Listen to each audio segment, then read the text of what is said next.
where we have Britta Wahlers, and she will talk about wilderness and art and education. Britta has a background in education. She's been working in a school in Germany, and she is also closely involved in artistic and nature-related topics. So Britta, whenever you're ready, you can start your video and screen sharing and your microphone, and then the floor is yours whenever you are ready. We don't hear you yet. I see you're talking, but let's... Okay. Now you can hear me. Yeah, that's right. Yeah. Perfect. Hi, everybody.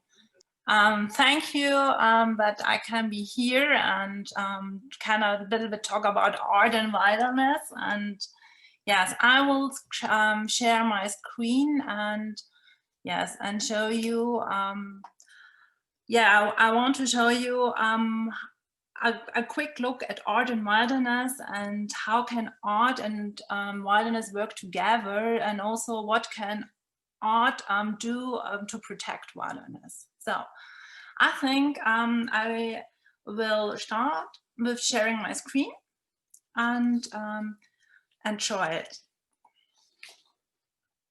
Okay.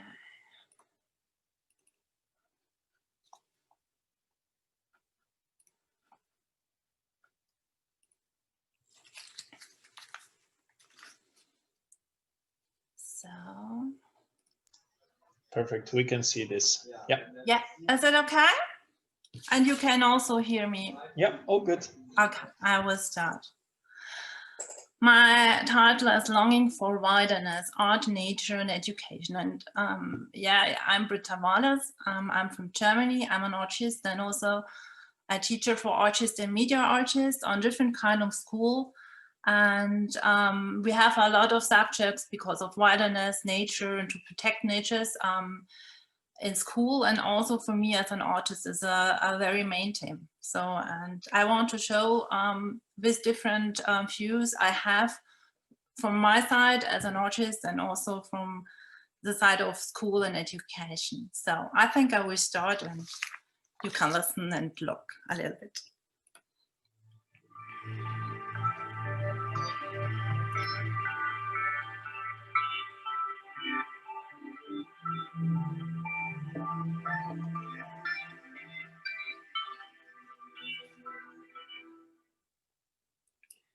Secluded, uninhabited, deserted, a wasteland that seems useful and uncultured at first, also shabby, not tidy, but also original, wild, romantic and unspoiled.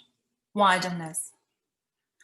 Wilderness at that time created a certain aversion until today, but it also awakens in us a longing, a feeling, a freedom and independence. Meanwhile, we sit in our beautiful houses and walk long distance to experience it. It's the last wilderness of Earth. We climb the mountains, tour through deserts, and go on expeditions to the last rainforest in the world. We are also happy to look at wild animals somewhere else as long as we feel safe. But at home, on our own doorstep, we prefer to see them behind a fence or cage. We also have a good feeling about it because it's getting more and more difficult for the animals to survive in the wild animal. We also contribute to the preservation of the species. We think so. First and foremost, the forest has the priority to earn money with it. We clear the forest for the protection of wood, and in return, we build fast-growing monocultures. The remaining part of the forest maybe perhaps still exists and is used by us as a local recreation area. The actual inhabitants, the animal plants must make a way. The remaining island of the wilderness become a new suburbs. Wilderness. We have always tried to tame them, to conquer them, to make them subject to us, to exploit them. Wilderness is always in competition with us. What does the future look like? How do we want to live? Do we see ourselves as part of nature? And are we finally ready to limit ourselves? Are we ready to restrict our private and economic interests and stop our ruthless exploitations? Are we learning to live with violence, to protect it, to interfering with it?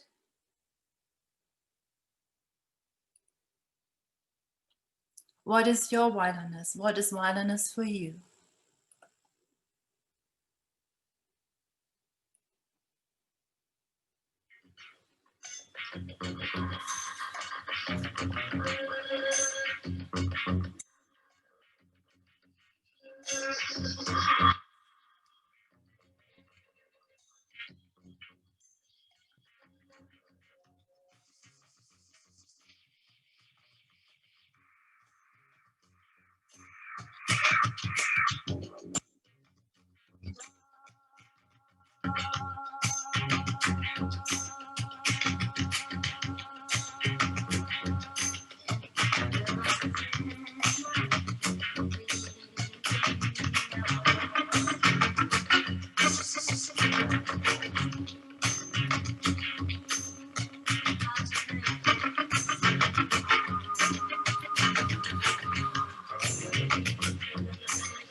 Now we have a few on art and wilderness. Since the wilderness has been disappearing more and more, it's returning to art. Expeditions as a medium in art, visions of a post-human world, a new relationship between man and animal. Art reacts to a man-made, artificial nature, the so-called Anthropocene, the new age determined by man. Artists continue to use nature as motive and source of ideas. However, especially now, it constantly demands new confrontations and exciting artistic positions. This also raises the question, what can art achieve? If so, what would be its power to change something? These are questions I also make myself as an artist. What can I move? Where can I change? How do I network with others in order to work together, collectively, and thus create new social forms? For example, creative debates and awareness. The earth is so beautiful and unique, and its destruction by us humans is so brutal.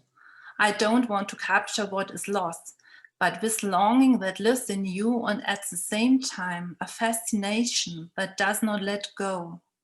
But also to ask questions, why can be so cruel, so full of greed and egoism? And on the other hand, we have the possibility to have such strong feelings, to stand up for each other and for others.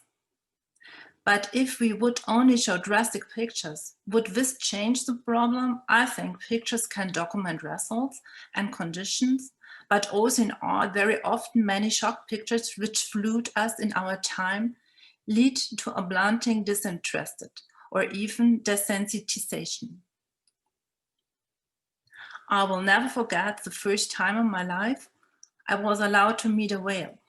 Also, I actually wanted to become a marine biologist, but I studied art, and it was only many years later I had the opportunity of such an unforgettable encounter to draw a humpback whale fin of over 4 meters in pencil is almost a reduction in format for this wonderful creature.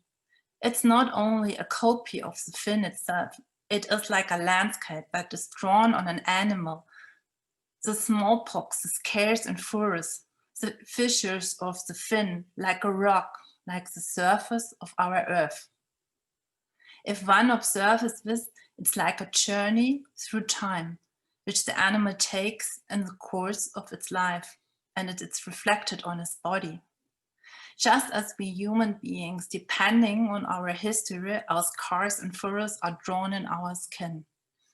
Also, the plunging into a world unknown to most of us, the rippling of the waves when it's happened, a world that is also filled with an underwater landscape, deep, rugged, full of breaks.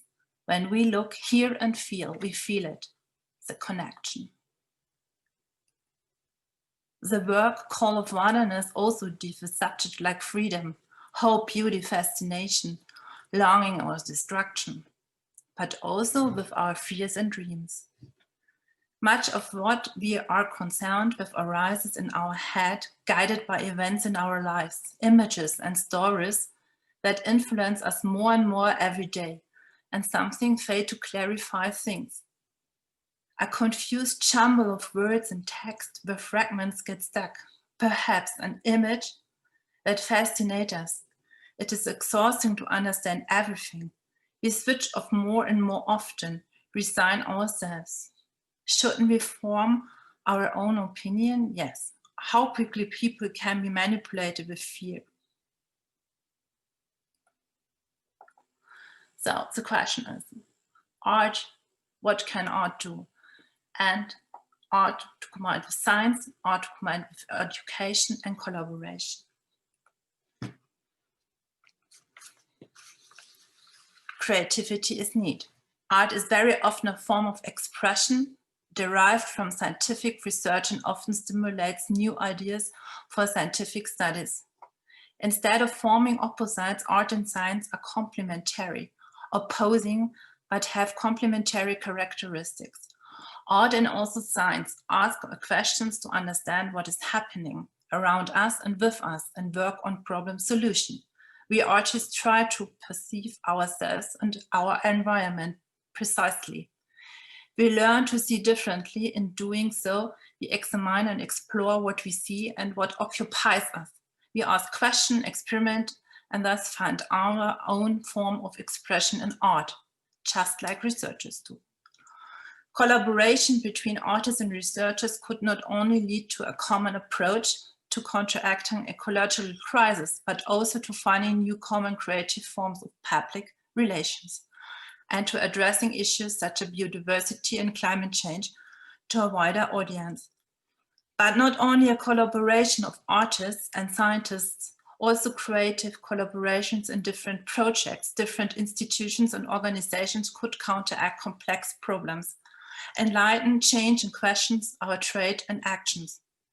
I think it is very important that we find an approach that encourages everyone to participate, or even better, that invites everyone to get involved. And another important area where art can make a difference is in education.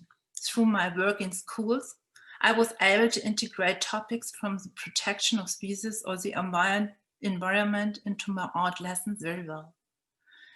2 examples from my teaching show how well art and creativity can be combined with environmental education and sustainability, and how students of different ages and groups can work together with teachers and external experts to develop, implement a team. Seeing different disciplines as a bridges for new forms of debates and awareness. Hybrid art, a collective collaboration, for example, in form of workshops. It's not only a way to overcome prejudice, but also to release new potential and create social forms. In one of our last projects, we dealt with the climate change. We went on a journey through time to our national park and spent a weekend there with biologists and volunteers to approach, discuss, and work on the topic. We stayed overnight in a wilderness camp where the students had to heat their huts themselves and there was no Wi-Fi. We had each other, a breathtaking nature, cameras, laptops, and sketchbooks, nothing more. During the weekends, more ideas were developed and explored when is possible. In a regular school class in 1 week, the students decided to create posters about climate change, which they could display online and also in different places.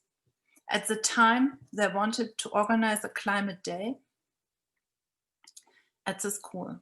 For this purpose, we were able to do an online exchange with Dutch students from a graphic school within the framework of Erasmus, who created posters on climate change together with my students. The result was more than 40 posters that were exhibited at various locations in our district and the Netherlands, were part of our climate weeks and even won prizes in a European competition.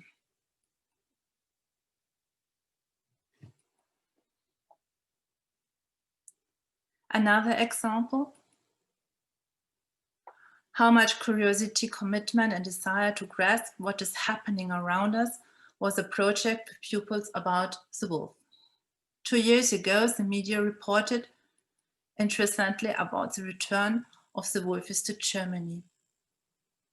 And mostly with negative headlines, my pupils wanted to learn more about the animal wolf that they only knew from zoos, wildlife parks, books, and films. What is this creature that makes people's minds soar? They visited and interviewed biologists and wildlife managers, interviewed people in their surroundings, talked to hunters and conservationists. They investigated the myth. How did the bad wolf actually evolve from the wolf, and why is there no other animal with such an ambivalent attitude as the wolf? They worshipped and idealized up to a supposedly aggressive and dangerous animal with which fears are stirred up. The pupils try to present the collective experience, answers, and their own ideas and opinions in a film. In order to reach even more people, they organized a project day for fellow pupils and parents about the wolf together with pupils and teachers from the neighboring school. They invited experts from various organizations and associations, including European Wilderness, prepared workshops and exhibitions, and staged a blacklight theater and much more. Both projects are linked to Spark and an attachment. What has changed? In recent years, a regular exchange of ideas has taken place with students who want to do something against the ruthless destruction of nature and the habitat of animals, and ultimately of us humans as well, and are committed to doing something about it. This year we are starting a big project, for example, on bees, together with 4 schools from the Czech Republic, Slovakia, and Spain. Especially here and now, schools can create new perspectives for the future. Thank you for listening. So, thank you very much, Britta, for your presentation and for all your very beautiful pictures and of the art, of course, as well. There's a question. I will just read it out to you. Is that okay? Yeah, I want to try to stop share with this because I can't. Sorry. Okay. Yeah, now it's working. All right. So Francis Ravy is writing the following. My university students who are studying outdoor and adventure education are challenged to make something creative. Is it important that art has a commentary or explanation about what inspires them, or should the audience try to decide for themselves, so making the creative thing remains very personal? So can you repeat the last part again? So the question is Yeah. whether the art that they create, does it have to give an explanation to the people that see the art, Yeah. what they see, or should it be up to the people to give their own interpretation, what they think the art should mean? I think the important work is what the students see and learn in the project, and the possibility not only to show it what they do and the process, and also to talk about it. That's the way that then the students go out and talk about their work and show them with other humans. It's better when I'm alone do this. So there is a group of kids and they want to reach something, and they want to protect her environment. They see the problems we're working with, and they want to show with other people. And when they combine this with artwork, so there you have a visual effect like photos or drawings. Drawings is also very special because most people have a lot of respect of drawings. So they think I can't this, or this is not so easy for me, more than for photos at the moment, because everybody can make photos. The people think so.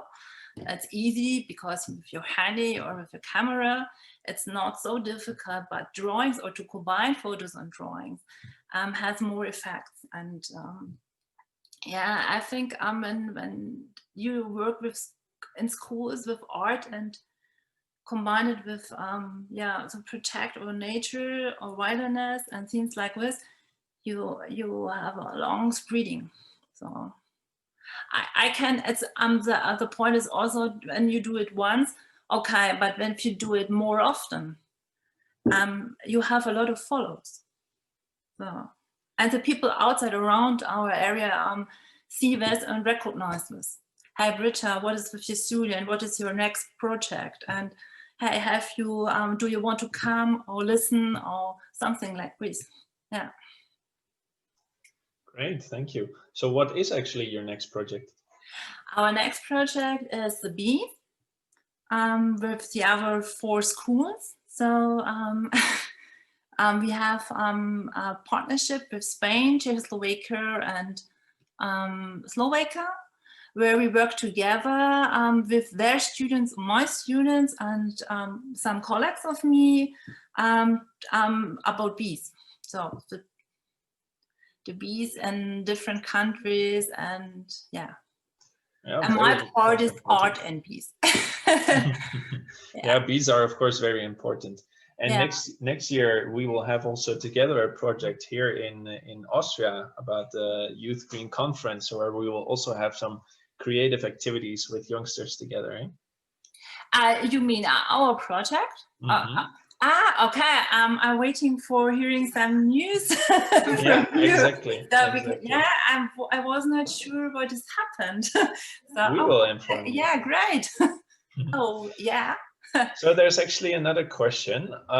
Timothy is asking, with social media, how can art be used to raise awareness about and protect wilderness? How? Yeah. How can in social media or art manually? Now, how can we use the social media? How can you, okay. And by showing art to raise awareness about wilderness and how to help and protect wilderness. And for us alone or also in school? Sorry. Also for me or my students in my work, we use social media to show our work. So because it's very important that we have the rights on our pictures. So this is what my students also learn. So we can publish it and have the rights to do like the film or the photos or the drawings. And we can do it on Instagram, on Facebook, and yeah, we have also the possibility to work with the Adobe program. So we used Adobe Spark to link it, and yeah, is this the answer of the question? Okay. Yeah. Yeah, I think so. What we saw during the presentation, we saw a lot of exhibition pictures. Is there somewhere where people who are interested and who are perhaps around where they can visit some of the work that you have produced or people you are working with? Yeah. I had one exhibition about art and art in Artenschutz. It's a German combination. So, and this was a collaboration with a partner or a friend of me, is biologist. And we had also, yes, a panelist where we talked about with the people, and I showed my art and he showed his photos and what we can do together.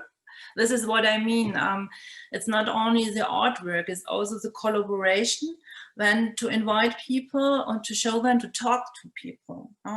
What are you doing? If you show your pictures, okay, some people like them, like the wolf.